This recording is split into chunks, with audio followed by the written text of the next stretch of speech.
అందరికీ నమస్కారం. అధ్యాయం 19. ప్రాసిక్యూటర్ సమీక్ష ముగిసేటప్పటికి మధ్యాహ్నం అయ్యింది. భోజనం విరామానికి కోర్టు వాయిదా వేయబడింది.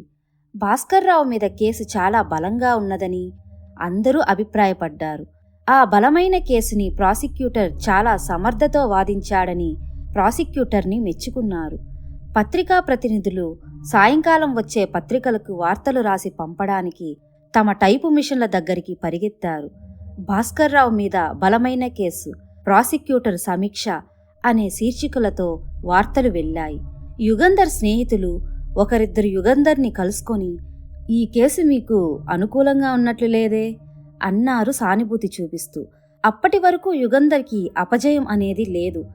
దేనికైనా మొదటిసారి ఉంటుందని, ఇదే యుగంధర్ మొదటిసారి అపజయం అవుతుందని చాలామంది అనుకున్నారు. యుగంధర్ ఛాంబర్స్లోకి వెళ్ళి కూర్చున్నాడు. రాజు నుంచి టెలిఫోన్ కాల్ కోసం క్షణక్షణం చేతి గడియారం చూసుకుంటున్నాడు. టైం అయిపోతోంది. ఇంకో 10 నిమిషాల్లో మళ్ళీ విచారణ ప్రారంభమవుతుంది. అంతలో టెలిఫోన్ మోగింది. యుగంధర్ ఆత్రంగా రిసీవర్ తీసుకుని, హలో, యుగంధర్ స్పీకింగ్ అన్నాడు. హలో, నేను రమణి. యుగంధర్ నిట్టూర్పు వదిలి, ఏమిటి అడిగాడు. నేను నిర్ణయం చేసుకున్నాను. ఏమిటా నిర్ణయం? నా భర్తతో ఉన్నది ఉన్నట్లుగా మాట్లాడాను. విడాకులు ఇస్తానన్నాడు. వెంటనే విడాకులకి ఏర్పాటు చేసుకుంటున్నాను అన్నది రమ. అలాగా? మీరేమిటి ఉత్సాహంగా లేరు అడిగింది. ఉత్సాహమా? ఎందుకు? నువ్వు చేసుకున్న భర్తని వదిలి విడాకులు తీసుకుంటున్నందుకా అడిగాడు కోపంగా. అదేమిటి? మీరేగా ఏదో ఒకటి నిర్ణయించుకోమన్నారు. అవును, నిజమే.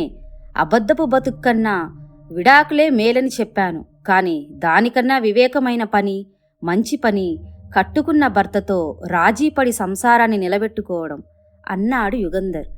రమ నిట్టూర్చింది. ఇక ప్రసక్తి లేదు అన్నది. సరే, నీ జీవితం, నీ ఇష్టం. భాస్కర్రావుని ఈవేళ విడుదల చేస్తారా? ఇప్పుడు నిజం నీ భర్తకి తెలుసుగా, కోర్టుకి వచ్చి చూడు అని యుగంధర్ రిసీవర్ పెట్టేసి చేతి గడియారం చూసుకున్నాడు. విచారణ ప్రారంభమవుతుంది. టైం లేదు, కోర్టుకి వెళ్ళాలి. రాజు నుంచి టెలిఫోన్ కాల్ ఇంకా రాలేదు. కాచుకోవడానికి వ్యవధి లేదు. నల్లగౌన్ తొడుక్కొని తోలు సంచి పట్టుకొని కోర్టులోకి చరచరా వెళ్ళాడు. యువర్ ఆనర్, డిఫెన్స్ తరపున ప్రారంభోపన్యాసం ఇవ్వదలుచుకోలేదు. అనవసరం అని నా అభిప్రాయం. డిఫెన్స్ మొదటి సాక్షిగా ముద్దాయి భాస్కర్రావుని పిలుస్తున్నాను అన్నాడు యుగంధర్. కోర్టులో సంచలనం కలిగింది. ముద్దాయిని యుగంధర్ బోను ఎక్కించడు అనుకున్నారు అందరూ. ముద్దాయిని క్రాస్ పరీక్ష చేసే అవకాశం ప్రాసిక్యూటర్కి ఎందుకిస్తున్నాడు? ఇదే అందరికీ కలిగిన సందేహం. మీ వద్ద డ్రైవర్గా పనిచేసిన నల్లారామయ్యని మొదటిసారి మీరు ఎప్పుడు చూశారు అడిగాడు యుగంధర్. జూన్ 22వ తేదీ. ఎక్కడా?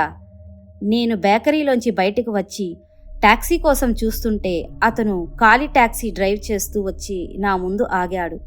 తర్వాత మళ్ళీ ఎప్పుడు చూశారు? మర్నాడు 11 గంటల వేళ అమ్మకానికి ఒక కారు తీసుకొచ్చాడు అన్నాడు భాస్కర్రావు. కారు తీసుకురమ్మని మీరు చెప్పారా? లేదు, కారు కొనమని. చవకగా ఒక కారు ఉన్నదని అతను చెప్పాడు. చవకగా ఉంటే కొంటానని చెప్పాను అంతకు ముందు రోజు. అతన్ని మీ డ్రైవర్గా తీసుకోవడం ఎలా జరిగింది? నాకు డ్రైవర్ కావాలని చెప్పాను. తను వస్తానన్నాడు. జీతం ఎంతిస్తానన్నారు? నెలకి 50 రూపాయలు. 2 పూటలా భోజనము, కాఫీ, నా ఇంట్లో ఉండడము. నల్లారామయ్యని డ్రైవర్గా మీరు నియమించే ముందు అతనికి డ్రైవింగ్ లైసెన్స్ ఉన్నదో లేదో కనుక్కున్నారా? లేదు. ఎందువల్ల? అతను టాక్సీ డ్రైవ్ చేస్తున్నాడు కనుక లైసెన్స్ ఉండాలి అనుకున్నాను. నల్లారామయ్య మీ వద్ద డ్రైవర్గా కుదిరిన తేదీ చెప్పగలరా? జూన్ 23. జూలై 8వ తేదీన డ్రైవింగ్ లైసెన్స్ కోసం అతను దరఖాస్తు పెట్టుకున్నాడన్న సాక్ష్యం విన్నారు కదూ? విన్నాను. కనుక ప్రొఫెషన్ డ్రైవర్ లైసెన్స్ లేకుండా మీ వద్ద నల్లారామయ్య డ్రైవర్గా చేరి తర్వాత లైసెన్స్ తెచ్చుకునుండాలి కదూ? అవును. మీరు ఓ వివాహితురాలతో సాగిస్తున్న ప్రేమ కలాపం గురించి నల్లారామయ్యకు తెలుసా? తెలుసు. ఎలా తెలుసు? అతను టాక్సీ డ్రైవ్ చేస్తున్నప్పుడు నేను అతని టాక్సీలో ఆ స్త్రీని కలుసుకోవడానికి వెళ్ళాను. ఆ రహస్యం బయట పెడతానని మిమ్మల్ని బెదిరించి డబ్బు గుంజుకునేవాడా? లేదు. నల్లారామయ్య చౌకగా ఓ మ్యారిస్ మైనర్ కారు తెచ్చాడని, మీరు ఆ కారు కొన్నారని చెప్పారు. ఎంతకి కొన్నారు? 3,000 రూపాయలకి. డబ్బు నల్లారామయ్యకిచ్చారా? లేదు. ఆ కారు సొంతదారుడు ఓ వర్క్షాప్ యజమాని. అతనికి ఇచ్చి రసీదు ట్రాన్స్ఫర్ ఉత్తరం తీసుకున్నాను. అక్టోబర్ 14వ తేదీ రాత్రి 12 గంటలకి 1 గంటకి మధ్య మీరు ఏం చేస్తున్నారు? స్పృహ లేకుండా పడి ఉన్నాను. ఆ రోజు రాత్రి ఎన్ని గంటలకు పడుకున్నారు? ఆ తర్వాత ఏం జరిగింది? రాత్రి 10 గంటల ప్రాంతంలో పడుకున్నాను. నిద్ర పట్టింది. ఓ రాత్రి వేళ ఏదో చప్పుడై లేచాను. ఎవరో నన్ను మెట్ల మీద నుంచి కిందికి లాగుతున్నారు. గిలగిల్లాడాను. తల మీద ఎవరో కొట్టారు. స్పృహ లేకుండా పడిపోయాను. అంతే. తర్వాత కాలింగ్ బజర్ చప్పుడు వినిపించింది. తలుపులు ఎవరో బాదుతున్నట్లు అయ్యింది. వెళ్ళి తలుపు తీశాను. పోలీసులున్నారు. నా ఇంట్లో హత్య జరిగిందని, ఎవరో కంప్లైంట్ చేశారని, ఇల్లు వెతుకుతామని చెప్పారు. వెతకమన్నాను.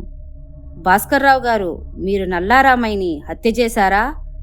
లేదు అన్నాడు భాస్కర్రావు నిశ్చలంగా. యుగంధర్ ప్రాసిక్యూటర్ని చూసి తల ఆడించాడు. ప్రాసిక్యూటర్ బోను దగ్గరికి వెళ్ళి తీక్షణంగా ముద్దాయి కళ్ళల్లోకి చూసి, నిజం చెప్పండి, మీరు అక్టోబర్ 14వ తేదీ రాత్రి నల్లారామయ్యని హత్య చేసి అతని శవాన్ని ముక్కలు ముక్కలుగా కోసి పొయ్యిలో కాల్చడానికి ప్రయత్నించారు కదూ? అడిగాడు. లేదు అన్నాడు భాస్కర్రావు. మీ ఇంట్లో అక్టోబర్ 14వ తేదీ రాత్రి ఎవరెవరున్నారు? నేను, నల్లారామయ్య. పోలీసులొచ్చే సమయానికి తలుపు తెరిచి ఉందా? లేదు. లోపల గడియ పెట్టి ఉందా? అవును. నల్లారామయ్య ఇంట్లోనే ఉన్నాడా? లేడు. పొయ్యి గదిలో ఎముక, సగానికి తెగిన వేలు, రక్తం ఇవన్నీ ఎలా వచ్చాయి? నాకు తెలియదు.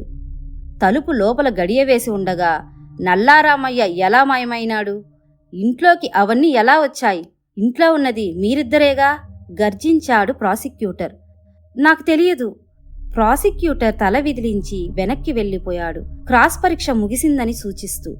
తర్వాత సాక్షిగా ఇన్వెస్టిగేటింగ్ ఆఫీసర్ డిటెక్టివ్ ఇన్స్పెక్టర్ స్వరాజ్రావుని పిలిచాడు యుగంధర్. ప్రాసిక్యూటర్ చటుక్కున లేచి నిలబడి, ఇన్వెస్టిగేటింగ్ ఆఫీసర్ని డిఫెన్స్ సాక్షిగా పిలుస్తున్నారా? అడిగాడు. యుగంధర్ తల ఊపాడు. అందరూ ఆశ్చర్యంతో ఇన్స్పెక్టర్ని చూశారు. అక్టోబర్ 14వ తేదీ చర్చి వీధిలో 274 ఇంటికి మీరు వెళ్ళి ఇల్లంతా వెతికారా? అవును. దేనికి? హత్యకు సంబంధించిన వివరాల కోసం. మేడ మీద ముద్దాయి గదిలోకి వెళ్ళారా? వెళ్ళాను అన్నాడు ఇన్స్పెక్టర్ జాగ్రత్తగా. గదిలోంచి ఓ బాల్కనీ ఉంది. ఆ బాల్కనీ పక్క సందులోకి ఉన్నది. అది గమనించారా? గమనించాను. ఆ బాల్కనీ పిట్టగోడ పట్టుకొని కింద ఉన్న విండో షెడ్ మీదకి దిగవచ్చునని, అక్కడ్నుంచి వీధిలోకి దూకడం కష్టం కాదని గమనించారా? అడిగాడు యుగంధర్. ఇన్స్పెక్టర్ కంగారుగా చూశాడు. బాల్కనీ ఎంత ఎత్తులో ఉందో, విండో షెడ్ ఎంత ఎత్తులో ఉందో నేను గమనించలేదు అన్నాడు. ఇదిగో ఆ ఇంటి ప్లాను. ఇంజనీర్ చేత సంతకం పెట్టించాను. 10 అడుగులకి అరంగుళం కొలతన గీయపడ్డది. దీన్ని చూసి చెప్పండి, ఓ మనిషి ఆ బాల్కనీలో నుంచి వీధిలోకి వెళ్లడానికి అవకాశం ఉందో లేదో అని.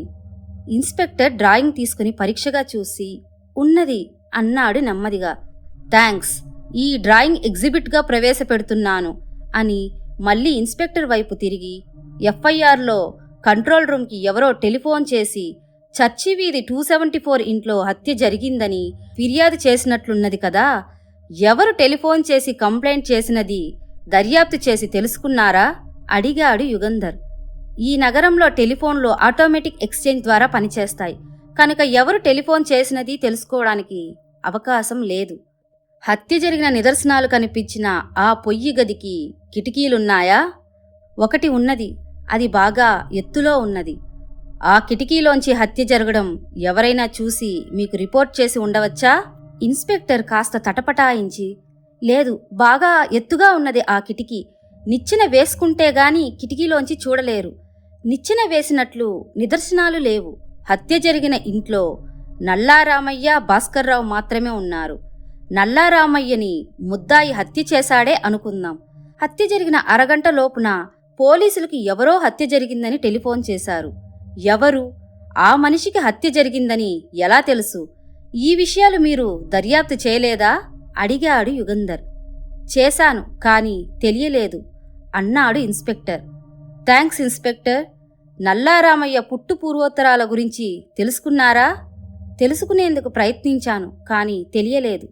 అంటే ముద్దాయి భాస్కర్రావు వద్ద డ్రైవర్గా చేరకముందు నల్లారామయ్య ఎక్కడున్నది, ఏం చేసినది ఏమీ తెలియలేదన్నమాట. ఉన్నట్లుండి నల్లారామయ్య ప్రత్యక్షమయ్యాడు. ఆ అక్టోబర్ 14వ తేదీ అదృశ్యమైనాడు. అంతేనా? అదృశ్యమైన సంగతి నేను చెప్పలేను, కానీ అతని పుట్టు పూర్వోత్తరాలు మాత్రం మాకు తెలియలేదు అన్నాడు ఇన్స్పెక్టర్. అంతే అని యుగంధర్ వెనక్కి వెళ్ళాడు. ప్రాసిక్యూటర్ లేచి సాక్షిబోన దగ్గరికి వెళ్ళి, బాల్కనీలో నుంచి ఎవరైనా కిందకి దిగి వెళ్ళినట్లు సూచనలు ఏమైనా ఉంటే మీరు దర్యాప్తు చేసేవారా? అడిగాడు. చేసేవాణ్ణి. పొయ్యిలో శవం తాలూకు మాంసం తగలబెడుతున్నప్పుడు వచ్చే దుర్గంధం భరించలేక చుట్టుపక్కల వాళ్ళెవరో టెలిఫోన్ చేసి ఉండవచ్చా? హత్య కేసులో సాక్షిగా రావడం ఇష్టం లేక ఫోన్ చేసిన మనిషి అజ్ఞాతంగా ఉండి ఉండొచ్చా? అవును. అంతే అన్నాడు ప్రాసిక్యూటర్. యుగంధర్ నవ్వుతూ సాక్షిబోను సమీపించి, మాంసం తగలబెడుతుంటే చెడ్డవాసన కొడుతుందా? అడిగాడు. కొడుతుంది. మనిషి మాంసం తగలబెట్టినప్పుడు, జంతు మాంసం తగలబెట్టినప్పుడు వచ్చే వాసనలలో భేదం ఉంటుందా? నాకు తెలియదు. ఆ వాసనలలో భేదం ఉంటుందనుకున్నా ఆ వాసనని బట్టి అది మనిషి మాంసమో జంతు మాంసమో ఎవరికైనా తెలుస్తుందా? తెలియదనుకుంటాను. మాంసం కాలినప్పుడు వచ్చే వాసన బట్టి హత్య జరిగిందని ఎవరైనా చెప్పగలరా? చెప్పలేరు. అంతే, థ్యాంక్స్ అని తర్వాత సాక్షిగా పెథాలజిస్ట్ని యుగంధర్ బోన్ ఎక్కించాడు. ఇద్దరు మనుష్యులు నల్లని బట్టతో కట్టిన ఓ మూటలాంటిది కోర్టులోకి తీసుకువచ్చారు. యుగంధర్ జాగ్రత్తగా ఆ మూట విప్పాడు. మెజిస్ట్రేట్, సాక్షి, ప్రేక్షకులు అందరూ కళ్ళప్పగించి యుగంధర్ని చూస్తున్నారు. యుగంధర్ మూటలో ఉన్నదాన్ని ఒక చేత్తో పట్టుకొని పైకి ఎత్తాడు. అది అస్థిపంజరం. కాలి ఎముక ఒకటి తప్ప మిగతా ఎముకలన్నీ ఉన్నాయి. డాక్టర్, ఇదేమిటి? స్కెలిటన్.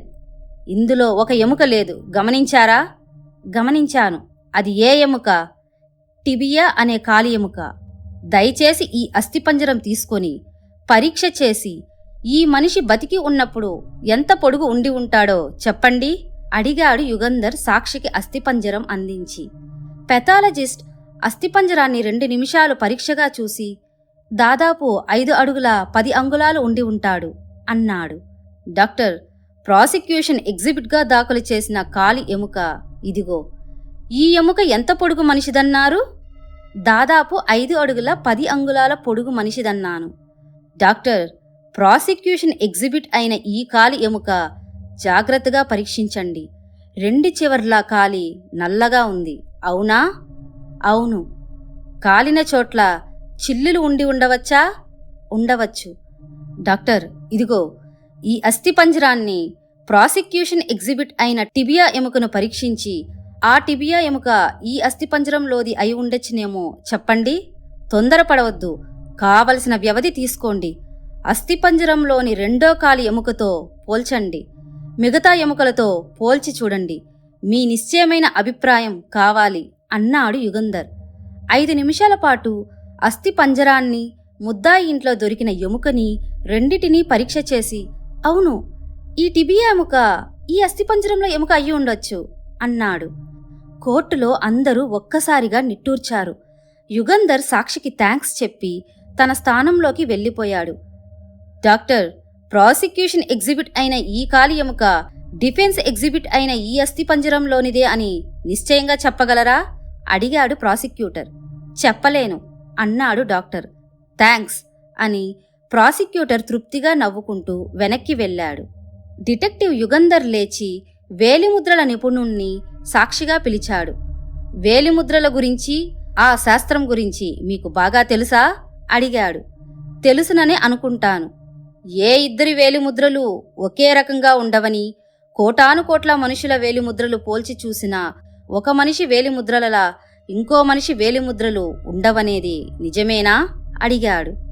అవును. కవల పిల్లల వేలిముద్రలు కూడా ఒకే రకంగా ఉండవా? ఉండవు. లైసెన్స్ దరఖాస్తు మీద నల్లారామయ్య అనే అతని 5 వేళ్ల ముద్రలను మీరు పరీక్ష చేశారా? చేశాను. ప్రాసిక్యూషన్ సగానికి తెగిన ఓ చిటికిన వేలు ఎగ్జిబిట్గా దాఖలు చేసింది. ఆ వేలిముద్ర పరీక్ష చేశారా? చేశాను. లైసెన్స్ అప్లికేషన్లో ఉన్న చిటికిన వేలుముద్ర, ఈ సగానికి తెగిన చిటికిన వేలుముద్ర ఒకే రకంగా ఉన్నాయా? అవును. అంటే సగానికి తెగిన చిటికిన వేలు నల్లారామయ్యది అని అనగలరా? అవును. ఇదిగో ఈ ఫోటో చూడండి. ఇందులో ఏమున్నది? 4 వేళ్ల ముద్రలు. 5వ వేలు అడిగాడు యుగంధర్ సాక్షిని. 5వ వేలు చిటికిన వేలు. సగం వరకు అంటే మొదలు నుంచి సగం వరకు పడింది ముద్ర. పై సగం ముద్ర లేదా? లేదు. లైసెన్స్ అప్లికేషన్ మీద ఉన్న వేలిముద్రలని, ఈ ఫోటోలో ఉన్న వేలిముద్రలని పరీక్ష చేసి పోలికలున్నాయేమో చెప్పగలరా? ఇదిగో లెన్స్ అంటూ యుగంధర్ లెన్స్ వేలిముద్రల నిపుణుడికి అందించాడు. సాక్షి లెన్స్ తీసుకొని యుగంధర్ ఇచ్చిన ఫోటోని, ప్రాసిక్యూషన్ ఎగ్జిబిట్గా దాఖలు చేసిన వేలిముద్రలని పోల్చి చూసి 5 నిమిషాల తర్వాత ఈ 2 ఒక మనిషి చేతి వేలిముద్రలే అన్నాడు. తేడా ఏమీ లేదా అడిగాడు యుగంధర్. లేదు. క్షమించండి, తేడా ఉంది. సరిగ్గా చూసి చెప్పండి యుగంధర్ మళ్ళీ అన్నాడు. సాక్షి కంగారు పడుతూ 5 నిమిషాలు పరీక్ష చేసి, నాకు తేడా కనిపించడం లేదు. నాకు తెలిసినంతవరకు ఒకే మనిషి ముద్రలే ఈ 2 అన్నాడు. అవును, ఒకే మనిషి చేతి వేలి ముద్రలే. నేను అంగీకరిస్తున్నాను. కానీ తేడా ఉంది. అదేమిటంటే లైసెన్స్ అప్లికేషన్ మీద 5 వేళ్ల ముద్రలున్నాయి. ఇప్పుడు నేనిచ్చిన ఫోటోలో 4 వేళ్ల ముద్రలు మాత్రమే ఉన్నాయి. చిటికిన వేలు ముద్ర లేదు. అవునా? అదా? అవును. చిటికిన వేలు ముద్ర ఎందుకు లేదంటారు? తెగిపోయినట్లున్నది. నిశ్చయంగా చెప్పలేను అన్నాడు సాక్షి. థ్యాంక్స్ అని యుగంధర్ వెనక్కి తిరిగాడు. ప్రాసిక్యూటర్ చటిక్కున లేచి, డిఫెన్స్ ఎగ్జిబిట్గా దాఖలు చేసిన ఈ వేలిముద్రల ఫోటోలో 4 వేళ్ల ముద్రలే ఉన్నాయి కదూ అడిగాడు. అవును చెప్పాడు సాక్షి. ఈ వేలిముద్రలు ఎప్పుడు తీసినది ఈ ఫోటోని బట్టి తెలుస్తోందా? లేదు. ఆ ఫోటో సరిగ్గా చూడండి. ఒక గ్లాసు లాంటి దాన్ని పట్టుకున్నప్పుడు 4 వేళ్ల ముద్రలు సరిగ్గా పడి 5వ చిటికిన వేలు ముద్ర సరిగ్గా అతక్కుపోయి ఉండవచ్చుగా. అలాంటప్పుడు తెగిపోయినట్లు కనిపించవచ్చుగా. అవును. అంటే అక్టోబర్ 14వ తేదీకి పూర్వం నల్లారామయ్య పట్టుకున్న ఏ గ్లాసు మీద ముద్రలు కాని అయి ఉండొచ్చు కదా. అవును. చిటికిన వేలు తెగిపోయిన మనిషి చేతి వేలి ముద్రలు ఇవని నిశ్చయంగా చెప్పలేరు కదూ. చెప్పలేను అన్నాడు సాక్షి. ప్రాసిక్యూటర్ సంతోషంగా వెనక్కి తిరిగాడు. ఆటోమొబైల్ వర్క్షాప్ యజమానిని తర్వాత సాక్షిగా యుగంధర్ పిలిచాడు. ముద్దాయి బోన్లో నిలుచున్న మనిషిని మీరు ఇదివరకు ఎప్పుడైనా చూశారా? చూశాను అన్నాడు సాక్షి. ఎప్పుడు, ఏ సందర్భంలో చూశారో చెప్పగలరా? నా కారు మ్యారిస్ మైనర్ ఆయనకి అమ్మడానికి వెళ్ళినప్పుడు చూశాను. మీ కారు ముద్దాయికి అమ్మారా? ఎంతకమ్మారు అడిగాడు యుగంధర్. 4,000 రూపాయలకి. ముద్దాయి మీకు 4,000 రూపాయలు ఇచ్చారా? లేదు, 3,000 రూపాయలు ఇచ్చాడు అన్నాడు సాక్షి. ఎందువల్ల? 1,000 రూపాయలు అప్పు పెట్టారా అడిగాడు యుగంధర్. లేదు, 1,000 రూపాయలు ముందే ముట్టాయి. దయచేసి 1,000 రూపాయలు మీకు ముందెలా ముట్టినవో చెప్పండి. సాక్షి గొంతు సవరించుకొని, నల్లారామయ్య అనే అతను వచ్చి ఆ మ్యారిస్ మైనర్ కారు బేరమాడి 4,000 ధరావతు కట్టి తన యజమానికి కారు చూపించి తెస్తానని చెప్పి కారు తీసుకుని వెళ్ళాడు. తన యజమాని 3,000 రూపాయలకే కారు అడుగుతున్నాడని చెప్పాడు. ఇవ్వనన్నాను. 4,000 సరే కారు కొనాలని అమ్మగారు పట్టుపట్టారని, తన యజమానికి తెలియకుండా 1,000 రూపాయలు ఆమె ఇస్తానన్నదని చెప్పాడు. తను కట్టిన ధరావతులో 1,000 రూపాయలు తీసుకొని 3,000 రూపాయలకే కారు తన యజమానికి అమ్మమని అడిగాడు. అభ్యంతరం చెప్పవలసిన కారణం కనిపించలేదు. ఒప్పుకున్నాను అన్నాడు సాక్షి. అంటే ముద్దాయికి 3,000కే కారు అమ్మినట్లు రసీదు ఇచ్చారా? అవును. ముద్దాయి మీకు 3,000 రొక్కంగా ఇచ్చారా? అవును. నల్లారామయ్య కట్టిన ధరావతు సొమ్ము అతనికి ఎప్పుడు తిరిగిచ్చారు? కారు అమ్మి ముద్దాయి నుంచి డబ్బు తీసుకోగానే ఇచ్చేశాను. 3000 1000 తీసుకొని అన్నాడు సాక్షి. థ్యాంక్స్ అని యుగంధర్ వెనక్కి వెళ్ళి కూర్చున్నాడు. ప్రాసిక్యూటర్ నిమిషం పాటు ఆలోచిస్తూ సాక్షి ముందు నిలబడ్డాడు. ధరావతుగా నల్లారామయ్య మీకు ఇచ్చిన 4000 రూపాయలు అతనివేనని మీకు చెప్పాడా? లేదు అన్నాడు సాక్షి. అతను చెప్పిన అమ్మగారు ఎవరో ఆ 4000 అతనికిచ్చి పంపించిందని చెప్పాడా? లేదు. ఎందువల్ల? కొంతమంది డ్రైవర్లు పాతకార్లు అమ్మడం కొనడం వ్యాపారం చేస్తుంటారని నాకు తెలుసు. ఇంకేం ప్రశ్నించాలో తెలియక ప్రాసిక్యూటర్ క్రాసు పరీక్ష ఆపేశాడు. తర్వాత డిఫెన్స్ సాక్షిని పిలిచాడు యుగంధర్. మీ పేరు? అడిగాడు సాక్షిని. గోపాలన్. ఉద్యోగం? కార్పొరేషన్లో గుమస్తాని. ముద్దాయి బోన్లో నిల్చున్న మనిషి మీకు తెలుసా? తెలుసు. మా వీధిలో మా పక్క ఇంట్లో ఉన్న స్టార్ బేకరీ యజమాని భాస్కర్రావు. ముద్దాయి వద్ద డ్రైవర్గా పనిచేసిన నల్లారామయ్య తెలుసా? తెలుసు. ఆ నల్లారామయ్యని మీరు ఆఖరిసారి ఎప్పుడు చూశారు? అక్టోబర్ 14వ తేదీ సాయంకాలం. ఎక్కడ? మార్కెట్లో. మార్కెట్లో ఏం చేస్తున్నాడు? మాంసం కొంటున్నాడు. ఎంత మాంసం కొన్నాడో తెలుసా? 4 రూపాయల మాంసం కొనడం చూశాను. అప్పుడు నేను పక్క కొట్లో ఉన్నాను. మాంసం కొని ఏం చేశాడు? మార్కెట్లోంచి వెళ్ళిపోయాడు. మాంసం దేనితో పట్టుకొని తీసుకుని వెళ్ళాడు? సంచిలో పెట్టుకున్నాడు. తర్వాత మీరేం చేశారు? నేను కొనుక్కోవడం పూర్తయ్యి ఇంటికి బయలుదేరాను. మీకు మళ్ళీ నల్లారామయ్య కనిపించాడా? కనిపించాడు. ఎక్కడ? వీధిలో. ఏం చేస్తున్నాడు? నా ముందు ఓ 10 అడుగుల ముందు నడుస్తున్నాడు. అలా అతను ముందు మీరు వెనక ఎంత దూరం నడిచారు? మా ఇళ్ల వరకు. మాంసం ఉన్న సంచి కానీ మాంసం కానీ అతని ఎవరికైనా ఇచ్చాడా? లేదు. థ్యాంక్స్ అని యుగంధర్ ప్రాసిక్యూటర్ని క్రాస్ పరీక్ష చేసుకోమన్నాడు. నల్లారామయ్య మాంసం కొనడం, 4 రూపాయలు ఖరీదు చేసే మాంసం కొనడం చూశానన్నారు. ఎలా చూశారు? అడిగాడు ప్రాసిక్యూటర్. పక్కన కొట్లో ఉన్నాను కనుక చూడడం జరిగింది. మార్కెట్లో కొట్టికి మధ్య గోడలుండవు అన్నాడు గోపాలన్. మార్కెట్ నుంచి మీ ఇళ్లకు వెళ్లేంతవరకు మీరు ఆయన్ని వెంటాడారా? అడిగాడు ప్రాసిక్యూటర్ నవ్వుతూ. వెంటాడలేదు. మా ఇద్దరి ఇల్లు పక్కపక్కన కనుక ఒకే రోడ్డు వెంట నడిచాము. మార్కెట్ నుంచి ఇంటికి చేరుకునేటంత వరకు మీరు నల్లారామయ్య మీద నుంచి దృష్టి మరల్చలేదా? అంటే? అడిగాడు సాక్షి. నల్లారామయ్య తను కొన్న మాంసం ఇంటికి తీసుకెళ్లాడని అన్నారు. తోవలో ఎవ్వరికీ ఇవ్వలేదని అన్నారు.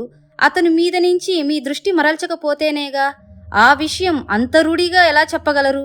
అన్నాడు ప్రాసిక్యూటర్. అతని మీద నుంచి దృష్టి మరల్చలేదని అనలేదు. నా ముందు నడుస్తున్నాడు కనుక అతను కనిపిస్తూనే ఉన్నాడు. నల్లారామయ్య తను కొన్న మాంసం తోవలో ఎవరికో ఇచ్చి ఉండవచ్చా? ఇచ్చి ఉంటే నాకు కనిపించేది. మీ దృష్టి అతని మీద లేనప్పుడు? సాక్షి తటపటాయిస్తున్నాడు. అది అదనుగా తీసుకొని, చెప్పండి, మీరు నల్లారామయ్యని వెంటాడడం లేదు. అతని చేతిలో సంచి ఉంది. అతని ఇంటిలోకి వెళ్తున్నప్పుడు ఆ సంచి చేతిలోనే ఉన్నది కనుక ఆ మాంసం ఇంటిలోకి తీసుకెళ్లడానికని మీరు అనుకున్నారు, అవునా? అవుననుకుంటాను. మీకు తెలిసినంతవరకు నల్లారామయ్య మార్కెట్లో మాంసం కొన్నాడు, సంచిలో పెట్టుకున్నాడు. అతని ఇంటిలోకి వెళ్తున్నప్పుడు అతని చేతిలో సంచి ఉంది. దీన్ని బట్టి మాంసం ఇంటిలోకి తీసుకెళ్లి ఉండాలని అనుకున్నారు, అంతేనా? అంతే. ప్రాసిక్యూటర్ వెనక్కి తిరిగాడు. యుగంధర్ చిన్నగా నవ్వుతూ, మార్కెట్ నుంచి బయలుదేరిన తర్వాత నల్లారామయ్య తోవలో ఎక్కడైనా ఆగాడా? లేదు. ఎవరితోనైనా మాట్లాడా? లేదు. అతను ఆగి ఉంటే మీరు గమనించేవారా?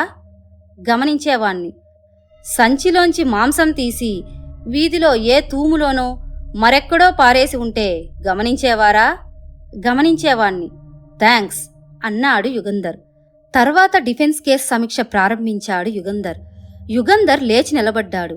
గొంతు సవరించుకున్నాడు. డిఫెన్స్ సాక్ష్యం ఇంతటితో ముగిసింది. డిఫెన్స్ తరపున కేసు విన్నవించుకుంటాను యువర్ ఆనర్ అన్నాడు. మెజిస్ట్రేట్ తల ఊపాడు. అందరూ యుగంధర్ని ఆశ్చర్యంతో చూస్తున్నారు. డిఫెన్స్ తరపున ఇంకా బలమైన సాక్ష్యం యుగంధర్ ప్రవేశపెడతాడని అనుకున్నారు. యుగంధర్ ప్రాసిక్యూషన్ కథలో లోపాలు చూపించాడు. లోపరహితమైన బలమైన సాక్ష్యం అనుకున్న దాన్ని బలహీనం చేశాడు. నిజమే, కానీ భాస్కర్రావు నిర్దోషి అని రుజువు చెయ్యలేదు. యుగంధర్ తత్వం అందరికీ తెలుసు. ముద్దాయి నేరం చేసి ఉండకపోవచ్చుననే వాదనలో బెనిఫిట్ ఆఫ్ డౌట్ ముద్దాయికి అనుకూలంగా ఉపయోగించమని ఎన్నడూ కోరడు. తన క్లయింట్ నేరం చెయ్యలేదని నిరూపిస్తాడు.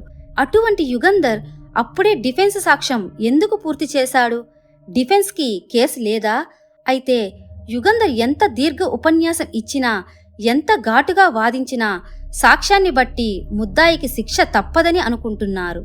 యువర్ ఆనర్, నల్లారామయ్య అనే అతన్ని ముద్దాయి భాస్కర్రావు అక్టోబర్ 14వ తేదీ రాత్రి 12 గంటలకి 1 గంటకి మధ్య పిస్టోల్తో పేల్చి హత్య చేశాడని ప్రాసిక్యూషన్ అభియోగం. ప్రాసిక్యూషన్ ఈ అభియోగం ఎంతవరకు రుజువు చేసింది? నల్లారామయ్య ముద్దాయి భాస్కర్రావుని బ్లాక్మెయిల్ చేసి డబ్బు గుంజుకుంటున్నాడని, హత్యకి కారణం అదేనని ఆరోపించింది. ఈ ఆరోపణకి రుజువు ఏమిటి? నల్లారామయ్య 375 రూపాయలకి చేతి గడియారం కొనడం, మునియమ్మని ₹2.62 టికెట్టు కొని సినిమాకి తీసుకెళ్లడం, ఖరీదైన పెద్ద హోటల్లోకి తీసుకెళ్లడం. అంతే. నల్లారామయ్య భాస్కర్రావుని బ్లాక్మెయిల్ చేశాడని వేరే ఏ రుజువు లేదు. భాస్కర్రావు వద్ద డ్రైవర్గా ఉద్యోగంలో చేరకముందే నల్లారామయ్య వద్ద 4,000 రూపాయలు ఉన్నాయని, వాటిలో 1,000 రూపాయలు కారు కొనడానికి తన చేతి నుంచి పెట్టుకున్నాక నల్లారామయ్య వద్ద ఇంకా 3,000 రూపాయల రొక్కం ఉన్నదని డిఫెన్స్ కారు అమ్మిన పెద్ద మనిషి సాక్ష్యం ద్వారా రుజువు చేసింది. కనుక నల్లారామయ్య ఖర్చు పెట్టిన డబ్బు భాస్కర్రావు ఇచ్చి ఉండవలసిన అవసరం లేదని రుజువు చేశాము.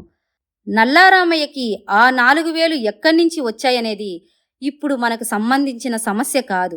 నల్లారామయ్య వద్ద డబ్బు ఉన్నదని, భాస్కర్రావు ఇచ్చి ఉండవలసిన అవసరం లేదని అంగీకరిస్తే హత్యకి కారణంగా ఆరోపించబడిన బ్లాక్మెయిల్ అనేది లేదు. కనుక భాస్కర్రావు నల్లారామయ్యని హత్య చేసే అవసరం కానీ కారణం కానీ కనిపించదు అని యుగంధర్ ఒకసారి కోర్టు అంతా కలియచూసి మళ్లీ ప్రారంభించాడు. హత్య జరిగిందని, ఫలానా మనిషిని హత్య చేశాడని సూచించే బలమైన సాక్ష్యాలు, ఆధారాలు ఉంటే హత్యకి గల కారణం గురించి పట్టించుకోవలసిన అవసరం లేదు. ఇన్వెస్టిగేటింగ్ ఆఫీసర్కి, ప్రాసిక్యూటర్కి తెలుసుకోలేని నిగూఢమైన కారణం ఏదో ఉన్నదని అనుకోవచ్చు. కనుక మిగతా సాక్ష్యాల గురించి ప్రస్తావిస్తాను. అక్టోబర్ 14వ తేదీ రాత్రి ముద్దాయి ఇంట్లో నల్లారామయ్య, ముద్దాయి భాస్కర్రావు తప్ప ఇంకెవరూ లేరని, దానికి రుజువు లోపల గడియపెట్టి ఉన్న తలుపు అని ప్రాసిక్యూషన్ వాదించింది. ముద్దాయి పడక గదిలోంచి బాల్కనీ ఉన్నదని, ఆ బాల్కనీలోంచి ఎవరైనా సునాయాసంగా కింద వీధిలోకి దిగివెళ్లి ఉండవచ్చునని డిఫెన్స్ సాక్ష్యం ఇప్పించింది. కనుక వీధి గుమ్మం తలుపు లోపల గడియపెట్టి ఉండడం, పోలీసులకు వెళ్ళినప్పుడు ముద్దాయి తప్ప ఇంట్లో ఇంకెవరూ లేకపోవటం ముద్దాయి నేరం చేశాడనే దానికి రుజువు కాదు. ఎవరైనా హత్య చేసి బాల్కనీలోంచి దిగి పారిపోయి ఉండవచ్చు. ముద్దాయి ఒకడికే హత్య చేసే అవకాశం ఉన్నదని ప్రాసిక్యూషన్ వాదన సరైనది కాదని మనవి చేసుకుంటున్నాను. అన్నిటికన్నా ముఖ్యమైనది కార్పస్ డిలెక్టి. ఈ మనిషి హత్య చేయబడ్డాడు అనేది ప్రాసిక్యూషన్ ముందు రుజువు చెయ్యాలి. అనుమానం అనేది ఇసుమంతైనా లేకుండా హత్య జరిగిన విషయం రుజువు చేయాలి. అది చాలా ముఖ్యం. లేనట్లయితే నిర్దోషులు, అమాయకులు జరగని హత్యలకు శిక్షింపబడే ప్రమాదం ఉన్నది. అందుకే న్యాయశాస్త్రంలో కార్పస్ డిలెక్టికి అంత ప్రాముఖ్యత ఇచ్చారు. My learned friend prosecuting council చెప్పినట్లు, ఒకప్పుడు శవం దొరకకపోవచ్చు, అంత మాత్రాన హంతకులను పట్టుకోవడం, విచారించడం, శిక్షించడం మానుకోకూడదు. ఎటొచ్చి హత్య జరిగింది, ఫలానా మనిషి హత్య చేయబడ్డాడు అనే విషయాలు అనుమానరహితంగా రుజువు చేయాలి. అలా రుజువు చేయవలసిన బాధ్యత ప్రాసిక్యూషన్ది. ఇప్పుడు యువర్ ఆనర్, ఈ కేసులో హత్య జరిగింది, ఫలానా మనిషి హత్య చేయబడ్డాడు అని ప్రాసిక్యూషన్ ఎంతవరకు రుజువు చేసింది? అలా రుజువు చేయడానికి ప్రవేశపెట్టిన సాక్ష్యం ఏమిటి? రక్తం. భాస్కర్రావు ఇంట్లో పొయ్యి గదిలో గ్రూప్ ఓకి చెందిన రక్తం నేల మీద ప్లాస్టిక్ బట్ట మీద ఉన్నదని రుజువు చేశారు. నిజమే, 160 మంది ఒంట్లో ప్రవహించేది గ్రూప్ ఓ రక్తం అని పెథాలజిస్ట్ చెప్పారు. ఆ గదిలో నేల మీద ఉన్న రక్తం నల్లారామయ్య రక్తమేనని ఒకవేళ అంగీకరించినా నల్లారామయ్య హత్య చేయబడ్డాడన్న రుజువు ఏది? ఎంత రక్తం ఉంది ఆ గదిలో? కొన్ని ఔన్సుల రక్తం ఉందా అంటే లేదు. ఏ దెబ్బ ఘాటో తగిలితే కారిన రక్తం అయి ఉండొచ్చు కదా. నల్లారామయ్య రక్తమే కాకపోవచ్చది. కనుక హత్య జరిగిందని ఆ రక్తం నిరూపించడం లేదు. తరువాత సాక్ష్యమేమిటి? పొయ్యిలో 2 చివర్లా నల్లగా కాలిన కాలి ఎముక, టిబియా ఎముకతో ప్రాసిక్యూషన్ ఏమిటి రుజువు చేసింది? 2 చివర్లా కాలిందని, అది ఉజ్జాయింపుగా 5 అడుగుల 10 అంగుళాల పొడుగు ఉన్న మనిషి ఎముకని రుజువు చేసింది. కానీ ఆ ఎముక నల్లారామయ్యదని రుజువు చెయ్యలేదు. నల్లారామయ్య 5 అడుగుల 10 అంగుళాల మనిషి నిజమే. 5 అడుగుల 10 అంగుళాల పొడుగున్న మనిషి తాలూకు అస్థిపంజరాన్ని డిఫెన్స్ ఎగ్జిబిట్గా దాఖలు చేసుకుని ప్రాసిక్యూషన్ ఎగ్జిబిట్గా దాఖలు చేసిన టిబియా ఎముక ఆ అస్థిపంజరంలోనిదే అయి ఉండవచ్చని పెథాలజిస్ట్ ద్వారా సాక్ష్యం ఇప్పించాం.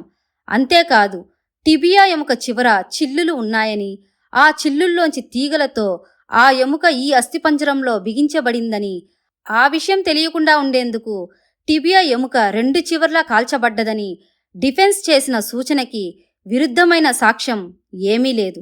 కనుక ఆ టిబియా ఎముక నల్లారామయ్యది అని రుజువు కాలేదు. నల్లారామయ్య హత్య చేయబడ్డాడని ఈ ఎముక రుజువు చేయడం లేదు. ఇక మిగిలినది పొయ్యిలో బూడిద, మాంసం కాల్చగా ఏర్పడిన బూడిద అని ప్రాసిక్యూషన్ రుజువు చేసింది. అది ఒప్పుకుంటున్నాను. ఏ మాంసం కాల్చిన బూడిద అది? నరమాంసమా, పశుమాంసమా? వెజిటేబుల్ ప్రోటీన్స్, కొవ్వు మొదలైన పదార్థాలు ఆ బూడిదలో ఉండడం వల్ల అది నరమాంసం కాల్చిన బూడిద అని నిర్ణయించడం ఎలా? నల్లారామయ్య కండలు కాలి మసి అయిన బూడిద అని ఏ రుజువు లేదు. ప్రాసిక్యూషన్ ఆరోపణ సగానికి తెగిన చిటికిని వేలి మీద ముఖ్యంగా ఆధారపడి ఉంది. ఆ చిటికిని వేలి ముద్ర నల్లారామయ్య చిటికిని వేలి ముద్ర అని నిరూపించింది. వేలిముద్రల నిపుణుడి సాక్ష్యాన్ని డిఫెన్స్ తిరస్కరించదు. అంగీకరిస్తున్నాం. సగానికి తెగిన ఆ చిటికిని వేలు నల్లారామయ్యదే అని ఒప్పుకుంటున్నాం. సగానికి తెగిన చిటికిని వేలు నల్లారామయ్య మరణించాడని కానీ హత్య చేయబడ్డాడని కానీ రుజువు చేయడం లేదు. నల్లారామయ్య చిటికిని వేలు సగానికి తెగిందని మాత్రమే రుజువు చేస్తుంది. యువర్ ఆనర్, చిటికిని వేలు సగానికి తెగి రక్తం కారినంత మాత్రాన ప్రాణం పోదు. కనుక సగానికి తెగిన ఈ చిటికిని వేలు హత్య జరిగిందని అనుమానరహితంగా రుజువు చేయడం లేదు. యుగంధర్ వాదన ఆపి ఒకసారి ప్రేక్షకుల బెంచీ వైపు చూసి జేబులోంచి రుమాలు తీసి విసుగ్గా ముఖం తుడుచుకొని మళ్లీ ప్రారంభించాడు. ప్రాసిక్యూషన్ ప్రవేశపెట్టిన రుజువులు దేనికి అది విడిగా తీసుకుంటే హత్య జరిగిందని రుజువు కాదు. కానీ వాటన్నింటినీ కలిపి ఆలోచిస్తే హత్య జరిగిందనే అనుమానం కలగటానికి అవకాశం ఉంది. నిజమే, ఈ సాక్ష్యాలన్నింటినీ కలిపి ఆలోచించి చూస్తే నల్లారామయ్య హత్య చేయబడ్డాడు అనే సమాధానం ఒకటే వస్తుందా, లేక ఇంకేమైనా జరిగి ఉండొచ్చేమో అనిపిస్తుందా? యువర్ ఆనర్, ముద్దాయి భాస్కర్రావు ఇంట్లో అక్టోబర్ 14వ తేదీ రాత్రి ఘోరమైన ఆ దృశ్యం, ఆ సాక్ష్యాలు ఉండడానికి కారణం ఏమిటో విన్నవించుకున్నాను. నల్లారామయ్యకి ముద్దాయి భాస్కర్రావు మీద విపరీతమైన ద్వేషం ఉంది. ముద్దాయిని హత్య చేయడానికి పూనుకున్నాడు. తన చేతులతో తనే హత్య చేస్తే నల్లారామయ్యకి శిక్ష తప్పదు. కనుక భాస్కర్రావు మీద హత్యానేరం కల్పించి నిర్భేద్యమైన సాక్ష్యం సృష్టించి అతనికి చట్టం విధించే శిక్షతో తన కసి తీర్చుకోదలుచుకున్నాడు. అందుకే టాక్సీ ఒకటి సంపాదించి భాస్కర్రావు బేకరీలో నుంచి బయటికి వచ్చిన సమయంలో అతన్ని టాక్సీ ఎక్కించుకొని అతనితో పరిచయం చేసుకున్నాడు. భాస్కర్రావు వద్ద డ్రైవర్గా కుదరడం కోసం తన సొంత డబ్బుల్లోంచి 1000 ఖర్చు పెట్టి మ్యారిస్ మైనర్ కారు చవకగా ఇప్పించాడు. భాస్కర్రావు ఇంటిలో డ్రైవర్గా స్థిరపడ్డాడు. భాస్కర్రావుని బ్లాక్మెయిల్ చేసి డబ్బు గుంజుకుంటున్నట్లు అబద్ధం సాక్ష్యం సృష్టించడానికి మునియమ్మని సినిమాకి, హోటల్కి తీసుకెళ్లి డబ్బు ధారాళంగా ఖర్చు చేశాడు. 375 రూపాయలకి వాచీ కొన్నాడు. తన వద్ద అక్షయపాత్ర ఉన్నదని మునియమ్మతో చెప్పాడు. నల్లారామయ్య ఖర్చు చేసిన డబ్బు అతనిదే, అతని సొంతమే, భాస్కర్రావు దగ్గర గుంజుకున్నది కాదు. అంతకు ముందే డ్రైవింగ్ లైసెన్స్ కోసం దరఖాస్తు పెట్టుకుంటూ తన వేలిముద్రలు రికార్డులోకి ఎక్కించాడు. ఆ తర్వాత డెంటిస్ట్ దగ్గరికి వెళ్ళి పన్ను ఒకటి కట్టించుకున్నాడు. తన రక్తం ఏ గ్రూపుకి చెందినది రికార్డు అయ్యేందుకు బ్లడ్ బ్యాంకుకి రక్తం విరాళంగా ఇచ్చాడు. అక్టోబర్ 14వ తేదీన ఏం జరిగింది? సాయంకాలం 7 గంటల వేళ మార్కెట్కి వెళ్ళి 4 రూపాయల మాంసం కొన్నాడు. అంతకు పూర్వమే అస్థిపంజరంలోని టిబియా ఎముక తెచ్చి దగ్గర ఉంచుకున్నాడు.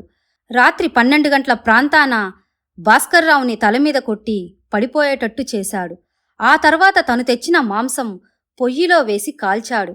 తను కట్టించుకున్న పన్ను తీసి ఆ గదిలో పడేశాడు. మచ్చుకత్తితో తన చిటికెన వేలు తనే తెగ్గోసుకున్నాడు. నేలమీద, బల్లమీది ప్లాస్టిక్ బట్ట మీద రక్తం పడేటట్టు చేశాడు. సగానికి తెగిన ఆ చిటికెన వేలు పోలీసులకు కనిపించేటట్లు అక్కడ పడేశాడు.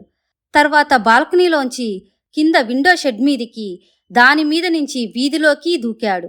చర్చి వీధి 274 నంబర్ ఇంటికి వెళ్ళి దర్యాప్తు చేయమని ఏ పబ్లిక్ టెలిఫోన్ బూత్లోంచి పోలీసులకు టెలిఫోన్ చేశాడు. తరువాత అదృశ్యమైనాడు. ఇది డిఫెన్స్ వాదన. నల్లారామయ్యకి భాస్కర్రావు మీద కసి ఉంటే వాళ్ళిద్దరికీ పరిచయం ఉండాలి కదా. భాస్కర్రావు నల్లారామయ్యని ఎందుకు గుర్తుపట్టలేదు?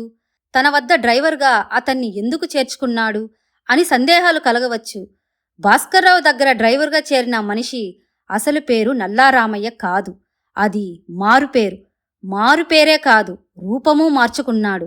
అందుకే నల్లారామయ్య పుట్టు పూర్వోత్తరాలు పోలీసులు తెలుసుకోలేకపోయారు. నల్లారామయ్యకి పుట్టు పూర్వోత్తరాలు ఏమీ లేవు. శవం లేకపోయినా హత్య జరిగిందని ఖాయం అవడానికి అట్టే కష్టపడకుండా నల్లారామయ్య హత్య చేయబడ్డాడని ప్రాసిక్యూషన్ రుజువు చేయడానికి వీలుగా వేలిముద్రలు, రక్తం గ్రూపు, కట్టించుకున్న పన్ను తదితర సాక్ష్యాలు రికార్డులో ఉండటానికి తాపత్రయపడ్డాడు. భాస్కర్రావు హత్యానేరానికి పట్టుపడేటట్లు చేయాలనే ఈ పనులన్నీ చేశాడు అని యుగంధర్ మరొకసారి కోర్టంతా కలియజూశాడు. ప్రేక్షకుల బెంచీ దగ్గర తన అసిస్టెంట్ రాజు నిలుచుకొని ఉండటం గమనించాడు. వెంటనే దృష్టి ప్రేక్షకుల వైపు పోనిచ్చాడు. 2వ బెంచిలో మధ్యలో కూర్చున్న డాక్టర్ రామచంద్రని చూశాడు. ఒక్కసారి నిట్టూర్పు వదిలి అమ్మయ్యా అనుకున్నాడు. మళ్ళీ మెజిస్ట్రేట్ వైపు తిరిగి, యువర్ ఆనర్, శవం లేకపోయినా కేవలం సూచనాపూర్వకమైన సాక్ష్యాన్ని బట్టి హత్య జరిగిందని నిర్ణయించడంలో ఘోరమైన పొరపాట్లు జరగవచ్చని నిరూపించడానికే ఇంతసేపు వాదించాను. కోర్టు వారి అమూల్య కాలాన్ని వృధా చేసినందుకు క్షమాపణ కోరుకుంటున్నాను. ముద్దాయి భాస్కర్రావు నల్లారామయ్య అనే అతన్ని హత్య చేయలేదని నిశ్చయంగా నిరూపించగల సాక్ష్యం ఉంది. నల్లారామయ్యని ఎవరూ హత్య చేయలేదు. నల్లారామయ్య బతికే ఉన్నాడు. అడుగో అని యుగంధర్ వేలు పెట్టి ప్రేక్షకులలో కూర్చున్న డాక్టర్ రామచంద్రని చూపించాడు. వెంటనే డాక్టర్ రామచంద్ర లేచి వెళ్ళిపోవడానికి ప్రయత్నిస్తూ ఉంటే రాజు అతనికి అడ్డంగా నిలబడ్డాడు. మెజిస్ట్రేట్ మొదలుకొని కోర్టులో ఉన్న ప్రతి ఒక్కరూ డాక్టర్ రామచంద్ర వంక చూశారు. యువర్ ఆనర్, ఆయన పేరు డాక్టర్ రామచంద్ర. అతని ప్రియురాలు కాంతం మోటార్ కారు యాక్సిడెంట్లో మరణించింది. ఆ మోటార్ కారు డ్రైవ్ చేస్తున్న మనిషి భాస్కర్రావు. అది కారు ప్రమాదం. అందులో భాస్కర్రావు తప్పు లేదు. కానీ ప్రియురాల్ని పోగొట్టుకున్న దిగులులో మతి వక్రమైంది. భాస్కర్రావు మీద కసి తీర్చుకోవడానికి పూనుకున్నాడు. డాక్టర్ రామచంద్రని బోన్లోకి పిలిపించి ఆయన చేతికున్న గ్లౌస్ తీయిస్తే యథార్థం తెలుస్తుంది అని యుగంధర్ తన స్థానంలోకి వెళ్ళి కూర్చున్నాడు. డాక్టర్ రామచంద్రని కోర్టులోకి తీసుకురమ్మని మెజిస్ట్రేట్ ఆజ్ఞాపించాడు. తర్వాత డాక్టర్ రామచంద్ర చేతికి ఉన్న గ్లౌస్ తీయమన్నాడు. గ్లౌస్ తీయగానే 4 వేళ్ళు, మొండిగా ఉన్న చిటికిన వేలు మెజిస్ట్రేట్ చూశాడు. మెజిస్ట్రేట్ రుసరుసలాడుతూ ప్రాసిక్యూటర్ వైపు తిరుగు, ఈ మనిషి 4 వేల ముద్రలు తీసి పరీక్షించండి అని అప్పటికి కోర్టు వాయిదా వేశాడు. ఈరోజు ఎపిసోడ్ అయిపోయింది. రేపు చివరి ఎపిసోడ్ కోసం ఎదురు చూస్తూ ఉండండి. Stay tuned.